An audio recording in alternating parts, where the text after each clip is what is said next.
All right, this is the SVG trace window. This is how you can add your own components to your own library and reuse them in any drawings that you want to use. So this is the tool right here, and you see you've got a grid pattern. This grid pattern is adjustable over here. You've got your reference width and your reference height. Up here, you've got your kind of your cheat sheet. This tells you how everything works. I'm still going to walk through and show you how everything works.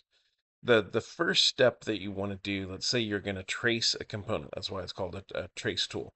You can take a screenshot, you can download a JPEG, you can do whatever. The easiest thing I find is to go to your component, whether it's on King Metals or any site that you want to find, and you can just take a screenshot. I find that to be kind of the easiest way to do it. Just take a screenshot of the picture, and so you go ahead and take that. Now you go back to your SVG trace window, and you click Choose File, and then click on that screenshot, and that opens it up in the window. Now, you want to take note of what your component height is and your component width. So you look here, and according to King, it's 5 inches high and 2¼ inches wide. So each of these squares represents a square inch. Now you can hit shift and then you can drag this around. You can see that we are rendering at what, that's about 5½ inches. So you go over here and adjust your image height, and you can adjust that down to 5 inches. So there you've got about 5 inches. Now, remember, our width was supposed to be 2¼ So if we go here and just look at this, it looks like our width is actually more like 2½ So we want to adjust our image width down. It's a good chance that you should be able to adjust it down about the same amount, about to 90%, I think is should be about right there. And there you go. That's about 2¼ inches.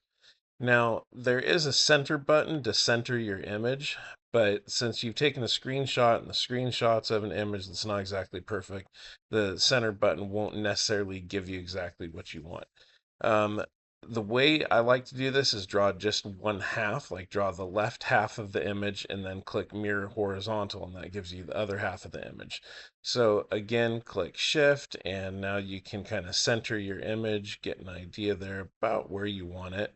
Now, for drawing purposes, you're just trying to get close to this, right? It doesn't have to be perfect, especially since, this is a 5 inch finial that, once you draw your gate, it's not gonna be very clear. It's gonna be kind of shrunken and make it easy. So we just kind of get an approximation here. And let's see, we'll go to about there, and then we'll go to about there, and click about there. And now this, you'll see, we kind of leave that straight shot there, but this wants to be curved. Go ahead and curve that by grabbing the center diamond and curve that. And now go ahead and click about right there, right there, right there. And remember that this isn't exact, and it doesn't have to be exact. It just has to be close enough to give your customers a visual representation once you've actually drawn their gate. But I'm kind of a perfectionist. I try to make it look as good as I possibly can. So there, we've got a pretty good view. And if you look down here in your live preview, shows you what you've got. Now you click your mirror horizontal, and it mirrors it on this dashed pink line. So there's your representation. Now, I like to add additional paths just to make it look right. So you click new path, and you can click here and click over here, and maybe just adjust this a little bit, give that just a little bit of a bend there. And you do the same thing, and this is basically giving you your accent lines just so it looks better on your drawing. The more precise you are with your accent lines, the better it will look. Now you see here this center, this is a quad flare finial, so you've got this little bit of center ridge. You can actually kind of draw that too if you want, and go like that. think that looks pretty good. And I'd say that's pretty close to about all you really need to do on there for it to look good. So now then you would come down here and click Save to Library. And then the way I like to do it, of course, when I'm doing it, I'm adding it to the global library, making it usable for everybody.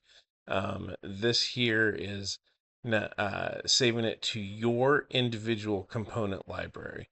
So you'd go back here and you can just, copy that.